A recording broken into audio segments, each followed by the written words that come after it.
Narraciones Inenarrables presenta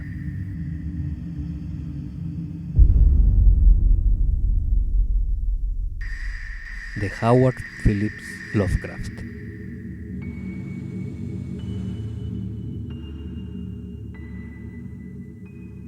El intruso.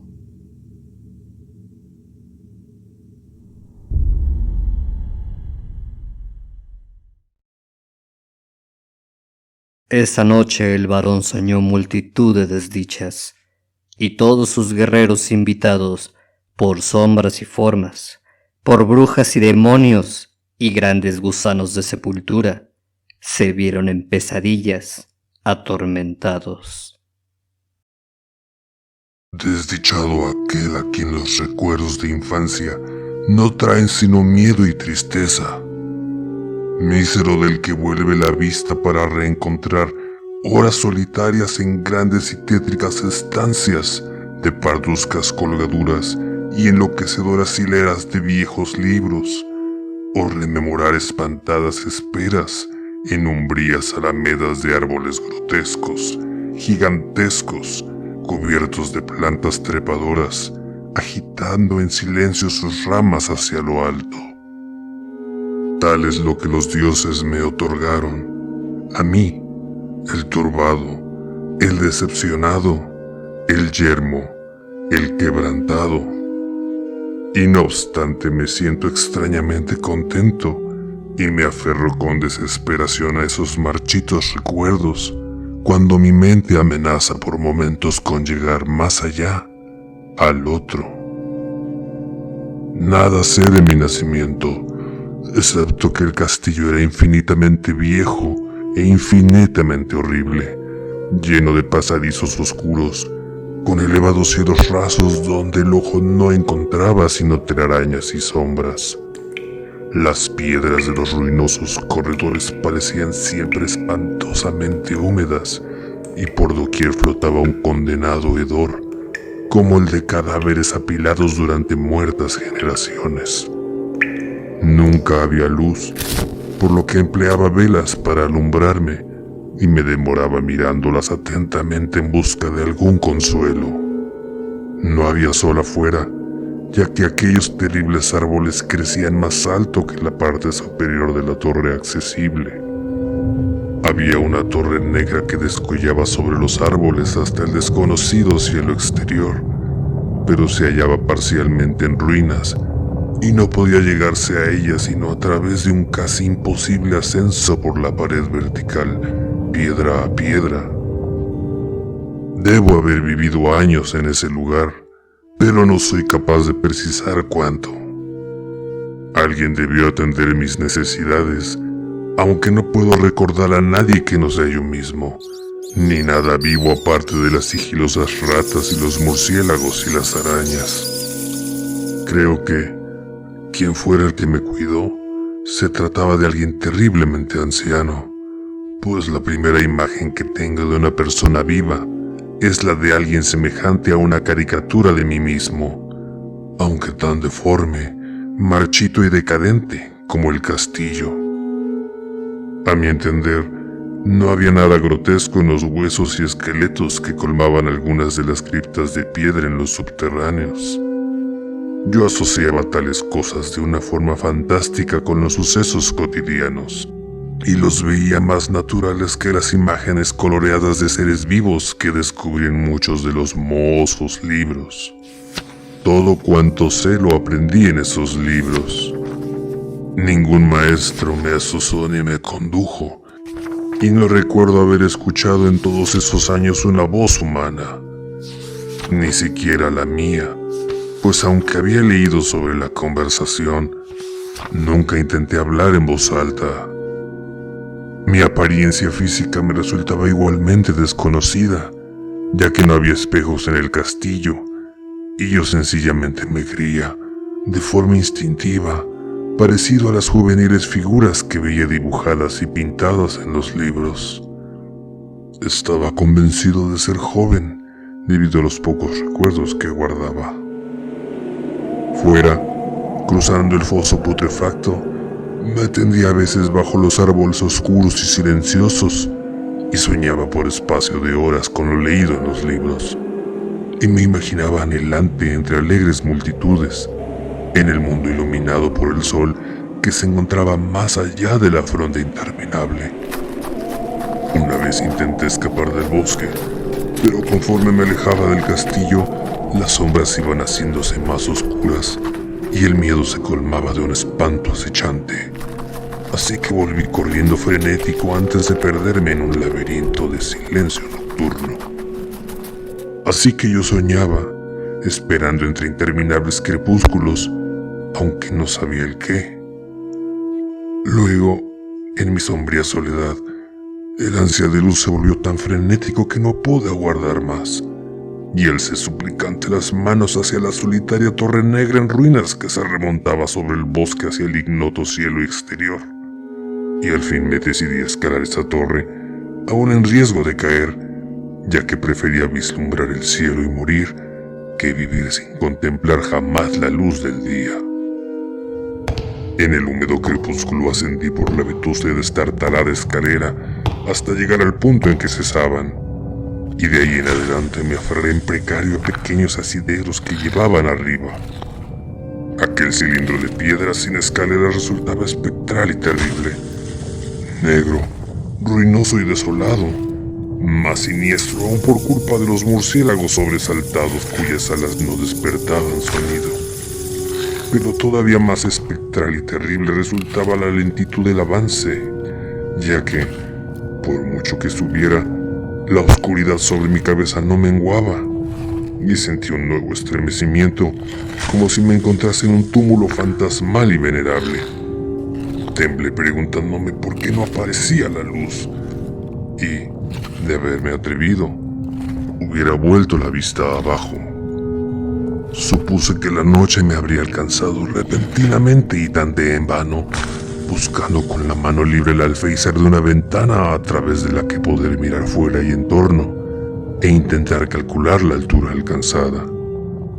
Entonces, tras una eternidad de espantoso y ciego reptar por ese precipicio cóncavo y desesperanzador, sentí que tocaba algo sólido con la cabeza, y supe que había alcanzado el techo, o al menos alguna especie de piso. Alcé la mano libre en la oscuridad y palpé el obstáculo, hallándolo pétreo e inamovible.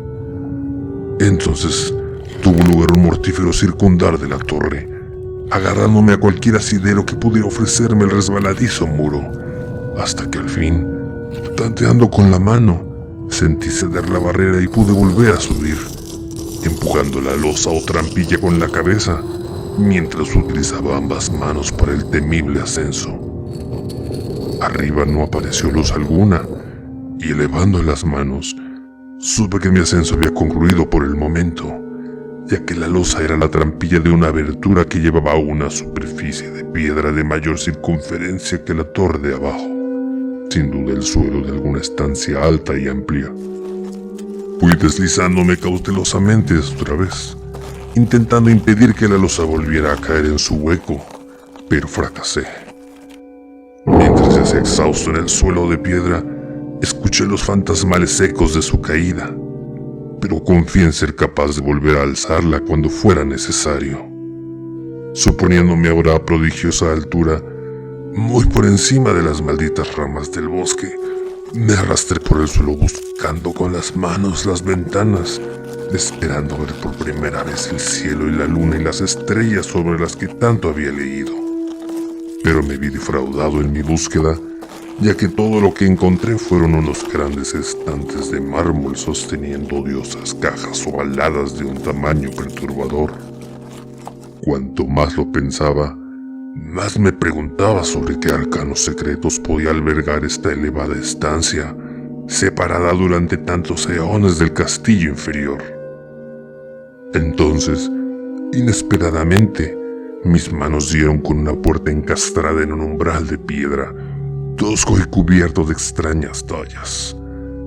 Tanteando, la encontré cerrada, pero con un supremo esfuerzo conseguí forzarla, haciéndola abrirse hacia adentro.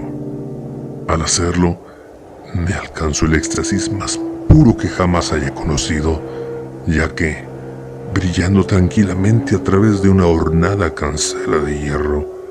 Más allá de un breve pasillo de piedra con escalones que subían desde el portal recién franqueado, se encontraba la radiante luna llena, nunca antes vista sino en sueños y vagas visiones que no me atrevo a llamar recuerdos. Creyendo ahora haber alcanzado la cima del castillo, remonté el puñado de peldaños que partía de la puerta, pero el súbito velado de la luna por el paso de una nube me hizo trastabillar y me moví más despacio en la negrura. Estaba muy oscuro cuando llegué al enrejado, que probé cuidadosamente, encontrándolo abierto, pero no lo franqué por miedo a caer desde la tremenda altura alcanzada. Entonces volvió a salir la luna. El golpe más demoníaco es el procedente de lo abismalmente inesperado y de lo grotescamente increíble. Nada de lo antes soportado podía compararse en terror con lo visto en ese instante, con los estrafalarios prodigios que tal visión implicaba. El panorama en sí mismo era tan simple como impactante, ya que se trataba sencillamente de esto: que en vez de una vertiginosa perspectiva de copas de árboles divisados desde gran altura, a mi alrededor se extendía, al nivel de la reja, nada menos que el suelo firme, nivelado y salpicado de losas de mármol y columnas, ensombrecido por una iglesia de piedra cuyo campanario en ruinas resplandecía de forma espectral a la luz de la luna. Medio desmayado, abrí la verja y me tambaleé por el camino de grava blanca que iba en dos direcciones. Mi mente, aunque aturdida y sumida en el caos, aún guardaba una frenética ansia de luz, y ni siquiera el fantástico prodigio que había tenido lugar podía detener mi búsqueda. Ni siquiera sabía o me preocupaba el saber si aquello era locura, sueño o magia, pero estaba resuelto a contemplar a toda costa el resplandor y la alegría.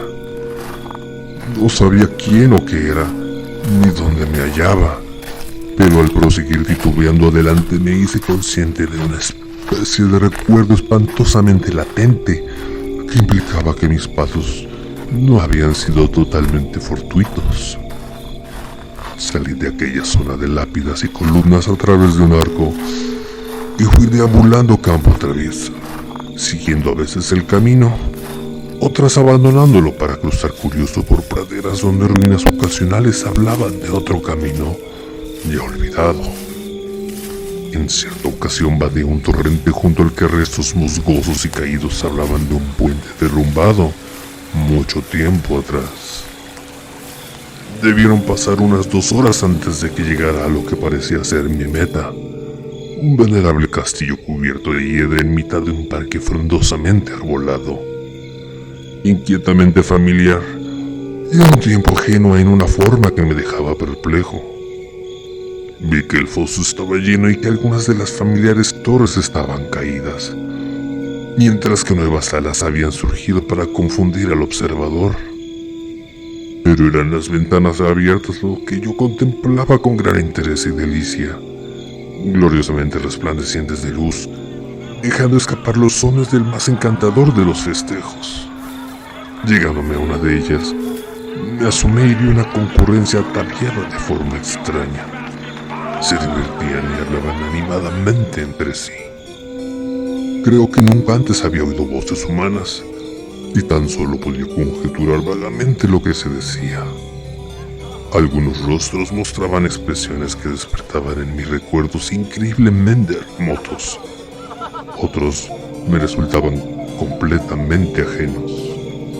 Entonces, por la baja ventana, accedí a la estancia brillantemente iluminada, y apenas hacerlo, pasé del breve instante de esperanza a la más negra convulsión de desesperanza y entendimiento.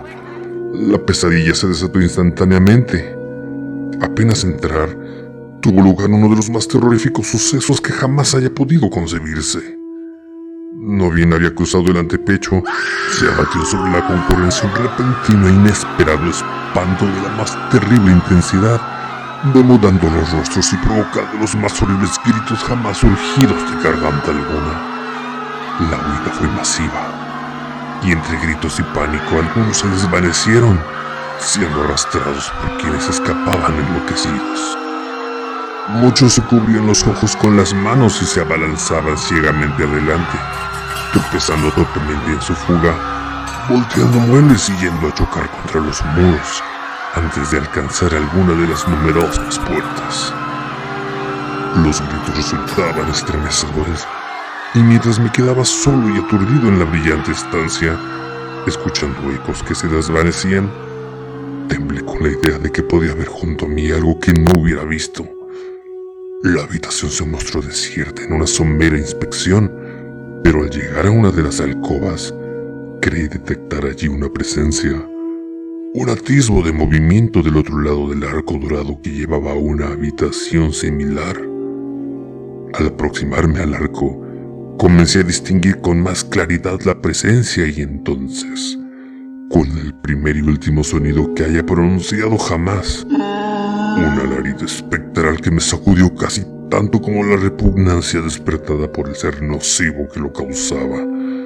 Contemplé con espantoso detalle la monstruosidad inconcebible, indescriptible e inmencionable que, con su mera presencia, había convertido una alegre concurrencia en un hato de enloquecidos fugitivos. Ni siquiera me atrevo a insinuar su aspecto, ya que resultaba el compendio de todo lo sucio, estrafalario, nefasto, anormal y detestable. Era la necrótica sombra de decadencia, decrepitud y desolación, el fantasma pútrido y goteante de insalubre revelación. Sabe Dios que eso no pertenecía a este mundo, al menos ya no, aunque para mi espanto, descubrí sus rasgos consumidos y sepulcrales una horrenda y obsesionante parodia de ser humano, y en su mohosa y degenerada apariencia alguna indecible cualidad que me estremecía aún más. Me encontraba casi paralizado, aunque no tanto como para no hacer un débil intento de escapar. Un traspiés atrás que no llegó a romper el hechizo en que el indescriptible, el innombrable monstruo me tenía preso. Mis ojos, embrujados por las vidriosas esferas que acechaban espantosamente en su interior, rehusaban cerrarse, aun cuando se hallaban piadosamente velados, y, tras una primera impresión, mostraban aquel ser terrible solo de forma turbia. Traté de interponer la mano para ocultar la imagen, pero tan aturdidos estaban mis nervios que el brazo rehusó obedecer mi voluntad. El intento, empero, fue suficiente como para desequilibrarme, haciéndome titubear unos pasos para no caer. Al hacerlo, me percaté repentina y agónicamente de la proximidad de aquel ser inmundo, cuyo sordo y odioso resollar creí oír. Casi enloquecido, fui entonces capaz de tender una mano para protegerme de la fétida aparición que tan cerca estaba y, en un cataclísmico segundo de cósmica pesadilla e infernal accidente, mis dedos rozaron la putrefacta zarpa que el monstruo había tendido bajo el arco dorado. No chillé, pero todos los espíritus demoníacos que cabalgan el viento gritaron por mí en el preciso instante en que brotó en mi interior un sencillo y fugaz recuerdo capaz de aniquilar el alma. En ese segundo recordé cuánto fui. Recordé antes del espantoso castillo y los árboles, y reconocí el alterado edificio en el que me hallaba. Y, más terrible que todo lo demás, reconocí a la infeliz abominación que me miraba mientras yo apartaba mis dedos mancillados de los suyos. Pero en el cosmos hay tanto bálsamo como amargura, y ese bálsamo es la nepenta. En el supremo horror de ese segundo olvidé cuánto me espantaba, y el estallido de negra memoria se desvaneció en un caos de imágenes retumbantes. Como en sueños, huí de ese sitio fantasmal y maldito, corriendo rápida y silenciosamente a la luz de la luna. Cuando regresé al camposanto de mármol y descendí los peldaños, encontré inamovible la trampilla de piedra, pero no me pesó, porque odiaba el antiguo castillo y los árboles. Ahora frecuento los burlones y amigables demonios del viento nocturno y juego durante el día entre las catacumbas de Nefrenka, en el prohibido e ignoto valle de Hadot en el Nilo. Sé que la luz no es para mí, excepto la de la luz sobre las pétreas tumbas de Nef, ni tampoco otras alegrías que las de los indescriptibles festejos de Nitocris bajo la gran pirámide. Aunque en medio de mi nuevo salvajismo y libertad, casi daría la bienvenida a la amargura de la soledad. Pero aunque la nepenta me haya calmado, tengo siempre presente que soy un intruso, forastero en este siglo y entre quienes aún son hombres. Es algo que sé desde que tendí mis dedos hacia la abominación que aguardaba en el interior del gran marco dorado.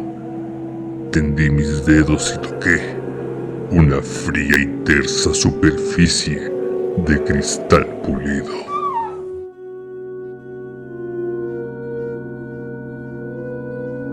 El intruso.